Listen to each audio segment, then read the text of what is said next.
Financial Survival Network, helping you to survive and thrive in the new economy. Get our complimentary newsletter at financialsurvivalnetwork.com. This is the Financial Survival Network. Today's sponsor is Audible. They're the leading provider of spoken audio and entertainment. Listen to an audiobook wherever and whenever you want. I do. For more information, to get your free trial, go to audiblepodcast.com/Lutz, audiblepodcast.com/LUTZ. Let's return to more of the Financial Survival Network.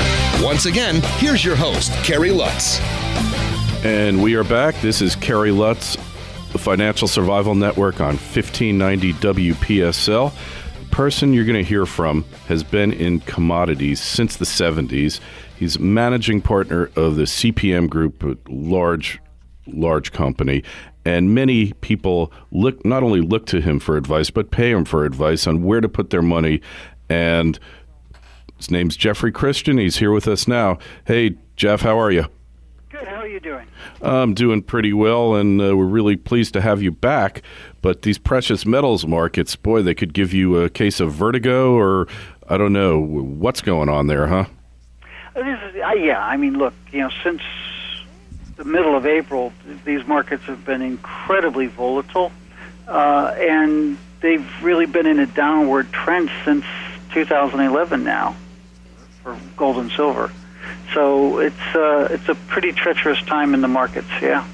Yeah, but your long-term outlook for the metals remains unchanged? We had been saying, and people didn't like hearing it, but we were saying that we thought we were at a cyclical peak in 2011, and that the price could come down to around $1,300 or $1,400, 2013 through 15, and consolidate, and then possibly rise, beyond 2015, depending on what's going on in the political economy. And we're there. We have been at the low. I'm not sure that we've seen the intraday low. We could have another spike down because of the volatility.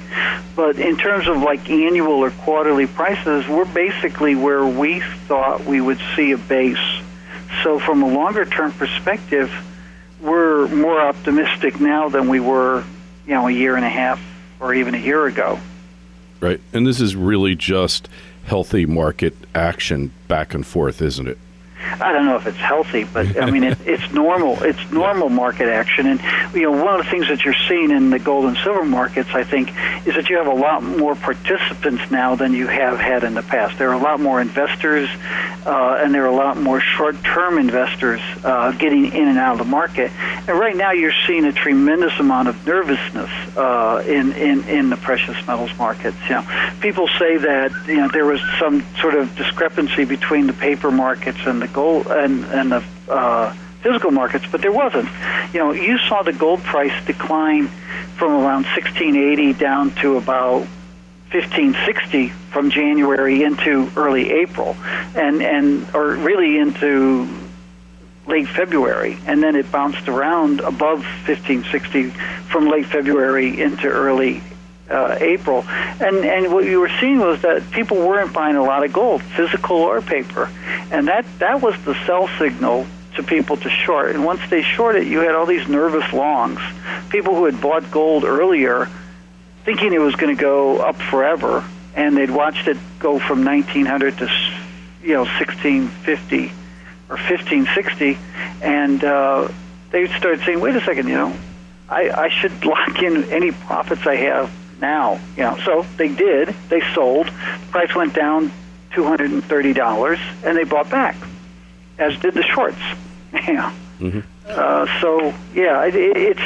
There's nothing surprising here. This is the way markets work, and you have increased volatility because you have a lot of nervous people in the market. Now, what's your opinion of the decreased inventory that you see in the COMEX for gold? It's gone down by about a third or so recently.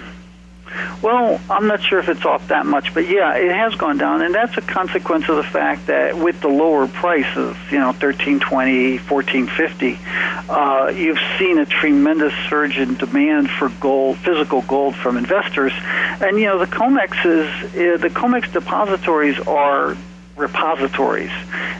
So when you see low interest in precious metals, metal backs up in the market repositories. And when you see high demand for metals, it comes out of there.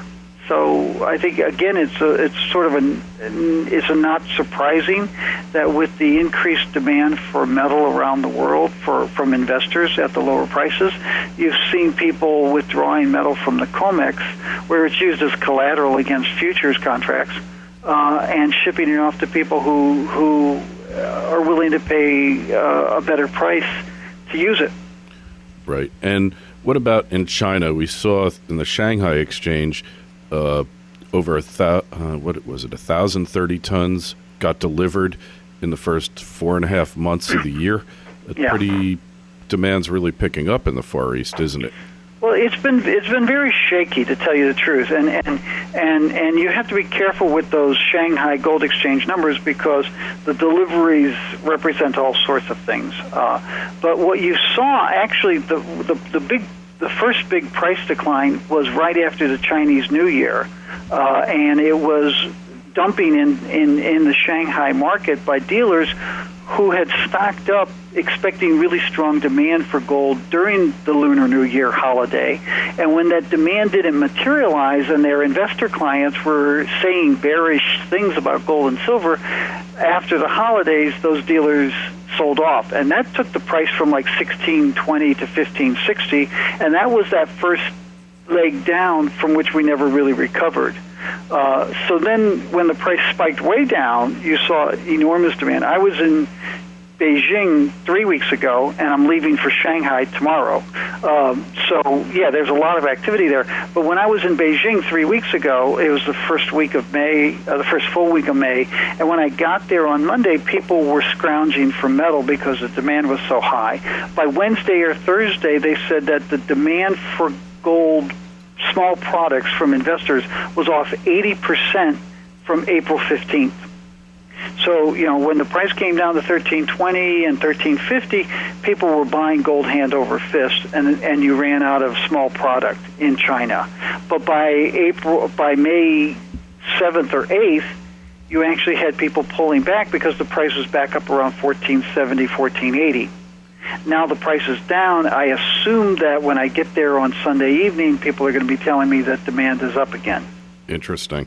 And obviously in commodities, being your specialty, you got to be looking at the world economy, at how individual economies are doing to try to make predictions and proper investment decisions. What's your take on the world economy now? Is it kind of like stuck in second gear, or is it moving ahead? It is moving ahead, but it's sort of stuck in second gear, too. I mean, the fact of the matter is that you have tremendous imbalances that have yet to be resolved or even addressed by governments around the world. So you have deficit and debt problems in Europe, Japan, and the United States. You have these countries relying on monetary stimulus to keep us going and not slide into a depression, while the governments don't deal with their fiscal mess. And then you have trade imbalances, currency market imbalances, wealth imbalances, and political imbalances, and and wars where the U.S. is fighting in various places and talking about sending troops in other places too. So you have all these problems out there, and that's going to continue to be a drag on the economy. So our view of the U.S. economy and the global economy is slow growth, low interest rates, high unemployment for an extended period of time. And what we think we're seeing, how that relates to gold and silver is, I think you had this too negative of a view 18 months ago. The world's going to collapse, the financial system's going to collapse, so buy gold and silver today regardless of the price. You've gone from that to probably too euphoric of a view. Hey, unemployment's falling, things are being solved. deficits don't matter. The fiscal cliff was a joke. And I think that people are too optimistic right now, so they've been dumping gold and silver.